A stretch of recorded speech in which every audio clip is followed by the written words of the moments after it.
Did you know that, according to historians, the modern era started considerably earlier than the internet?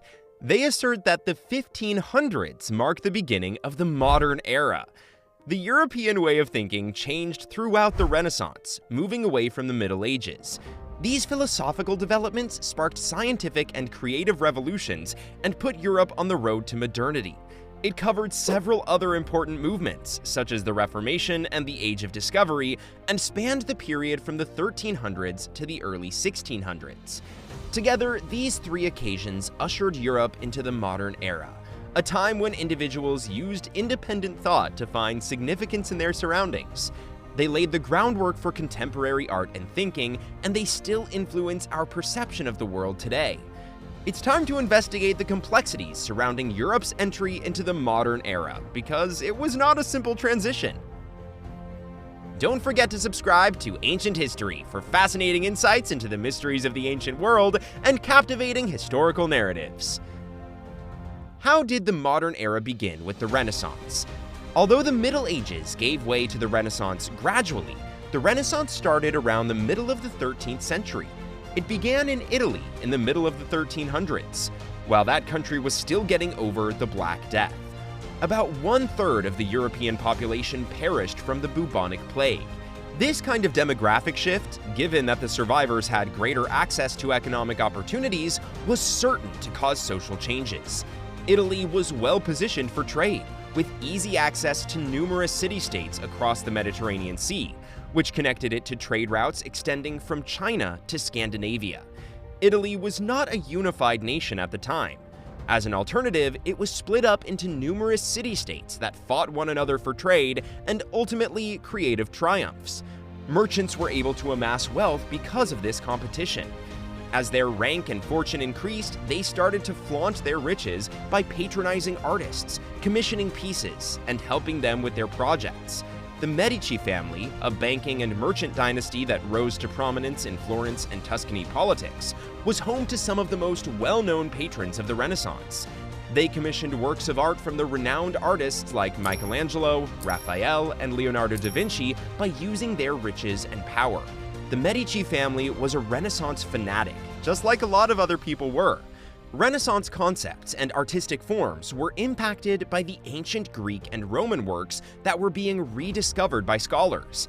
Buildings were made more stable by the addition of squares, rectangles, and circles, but many of them also depended on symmetry. The need that every component of the construction be proportionate to every other component stemmed from the philosophical notion that nature was symmetrical. Inherent symmetry is also necessary for man-made objects, such as buildings, to more closely resemble nature. Philosophers believed that God's blueprint for creation was this perfect proportion, known as the golden ratio. The golden ratio, which stipulates that every two parts must equal 1.618, was employed by various architects to create beautiful structures that are still in use today. Of course, the exterior aspect of the building was not the only consideration in Renaissance design. Frescoes painted directly on wet plaster comprise a large number of well-known Renaissance masterpieces. The Sistine Chapel, which exemplifies the fusion of beautiful colors and proportionate architecture, is one well-known example. People were encouraged to experiment and make mathematical discoveries by the unusual dome of the Florence Cathedral, which was built during the Renaissance. The Renaissance was among the locations where the modern era originated, as seen by the continued effect of columns, symmetry, and the golden ratio on contemporary building techniques. The philosophies and scientific advancements of Europe were mirrored in the art and architecture of the Renaissance. They started embracing some of the concepts from the old writings they were unearthing and investigating humanism. Humanism asserted that life could be enjoyable, full of food and beauty, and that education should be prioritized for its own sake, in contrast to medieval philosophy, which saw life as full of misery. Even though many humanist philosophers continued to believe in God, they also placed more emphasis on improving human welfare than on entering paradise. Humanism was a very modern concept that helped lift Europe out of the Middle Ages and gave people a better understanding of their surroundings. people started to doubt the Catholic doctrines that had been established throughout the Middle Ages, and some even questioned God's place in the cosmos. The Catholic Church made an effort to put an end to these heresies, even compelling Galileo Galilei to renounce his astrological hypothesis in 1633. While the Church held that the Earth was stationary, Galileo believed that the Earth revolved around the Sun. As the Renaissance progressed, the conflicts between the Catholic Church and individuals who disagreed with its conventional teachings grew more apparent. The Reformation, which started in 1517, was another important element in Europe's transition to the modern age. Modern Christianity is largely composed of Protestant denominations that were founded as a result of the Reformation, which divided the Catholic Church. A pivotal moment in the early modern era, the rivalry between the two groups even had an impact on governmental choices. Humanism was a crucial philosophical movement that ultimately spurred the Reformation into action, despite the claims of certain historians that its roots extend even further back than the Renaissance. Humanism encouraged artistic and intellectual endeavors throughout the Renaissance, but when humanists tried to apply that concept to Christianity, they ran into problems. Humanism claimed that everyone had the freedom to choose their own opinions, despite the Catholic Church having had the exclusive authority to interpret the Bible for centuries. They expeditiously started producing the Bible after printing press improvements in response to public demand for copies of ancient books.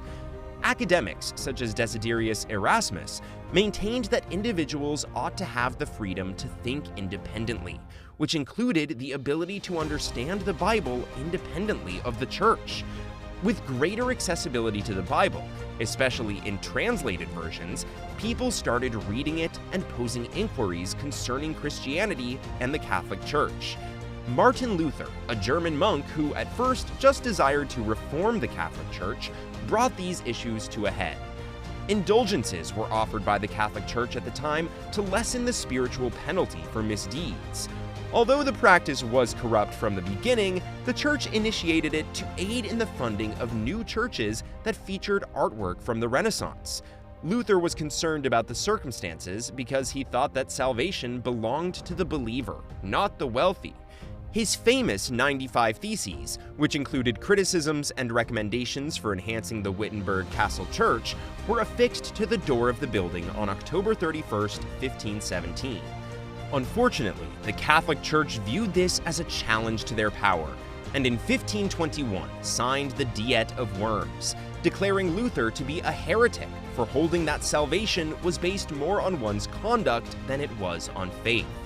The Protestant Reformation continued despite this. It swiftly expanded beyond Martin Luther to become a political and religious movement. Although John Calvin founded a different branch of Protestantism not long after Martin Luther, his adherents came to be known as Lutherans. What impact did the Age of Discovery have on contemporary politics? Scientific discoveries and expedition took place throughout the Age of Discovery. The mid-1400s saw the beginning of the Age of Discovery, which lasted until the 1600s. The Europeans traveled during this period, exploring the Americas, Asia, and Africa. Due to their lack of access to the Silk Road in the middle of the 14th century, most of them explored without a predetermined objective, though most of them sought to expand trade and economic wealth. The Silk Road was a network of land-based commercial routes that connected Europe and China.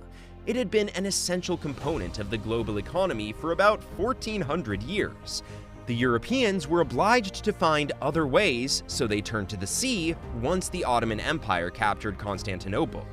All of Europe desired trade as a means of gaining power, and the Renaissance itself, which inspired curiosity in foreign cultures, gave explorers more bravery.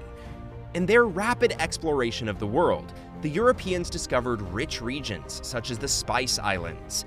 The expeditions of European countries such as France, Britain, Spain, and Portugal brought wealth and breakthroughs in navigation, shipbuilding, and map-making.